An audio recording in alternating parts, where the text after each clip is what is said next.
one of the pitfalls of going for this peace of mind, safety, and the principle is utterly completely safe, is of course the hidden killer thing called inflation, right? Now, please remember, at no time, virtually at no time, will you be able to beat inflation by investing substantial part of your money in a fixed income product. That does not mean that the fixed income product should have no place. It has its place, and I'll explain that in later in the entire area that I talked about, which is asset allocation. But when you're when you're putting money in bank FD, you must remember that the rate of interest of bank FD, almost in 90% of the cases, will be below the inflation rate. The actual inflation rate for urban people, not the inflation rate what the government used to tell us. Of course, now they have CPI urban, Consumer Price Index urban, which is almost 10%.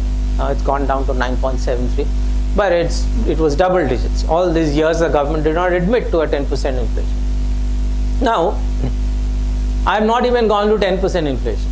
I've gone to 9 and 7% inflation, and how our value of our money erodes, all right? So for instance, this is a 30-year period acting on, let's say, 1 crore of rupees at 7% and at 9%. What does it mean?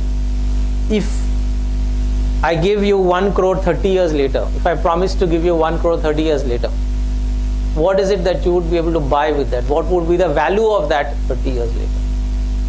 At a 9% inflation, the value would be 4 lakhs.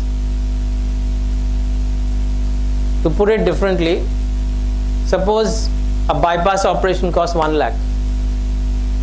And I promise that 30 years later, when you need a bypass operation, I'll give you 1 lakh rupees. 30 years later, I give you 1 lakh rupees, you will get 4,000 rupees out of that.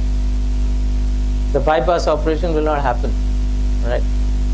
Now, the longer the period, the more difficult it is for human mind to understand how dramatically the value of money goes down. In a shorter period, it doesn't matter. 1 year, 2 years, 3 years doesn't matter. But the fall is dramatic and steep as you go further and further and further. And anybody who does not understand this and invests only in fixed income without understanding this is going to make a cardinal mistake. Now imagine a situation where a substantial part of your money is absolutely safe in bank FD and you are in a taxable bracket. Imagine somebody working in the IT sector with no knowledge or interest in finance, and none of them have knowledge or interest in finance. We know many of them. They have interest in 2 things: coding and cricket, and 3 things: coding, cricket, and cinema. So 3 C's is what occupies them.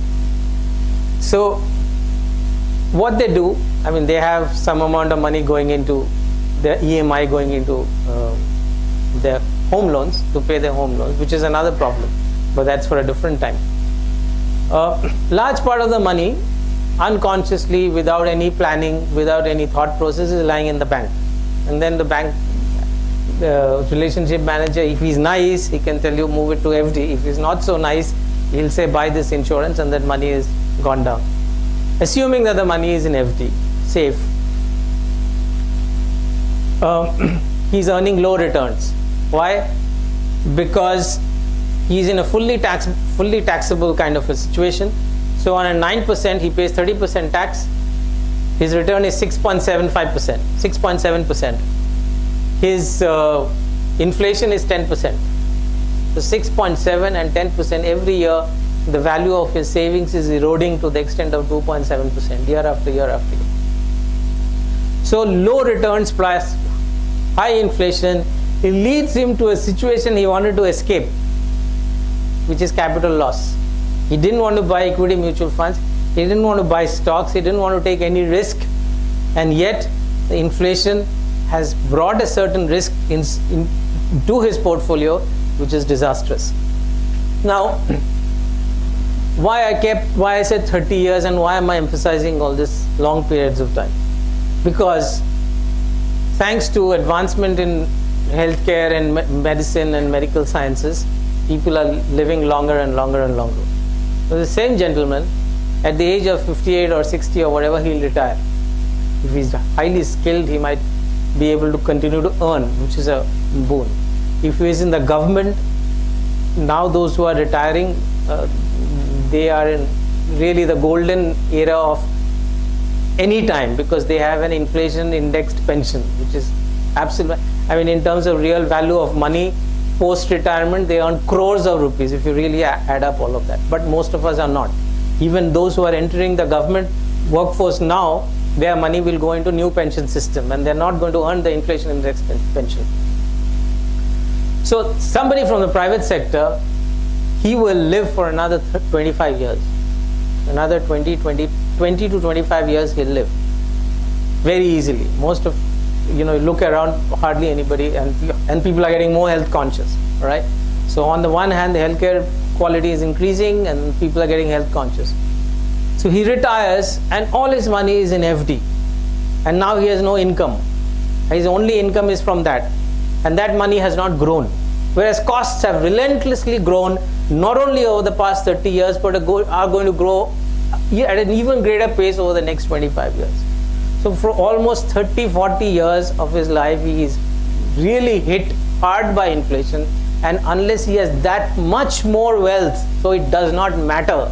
If he has 20 crore in the bank, then of course it doesn't matter, but if he doesn't have that kind of wealth, he's surely going to be in deep trouble. So that's the downside of fixed income.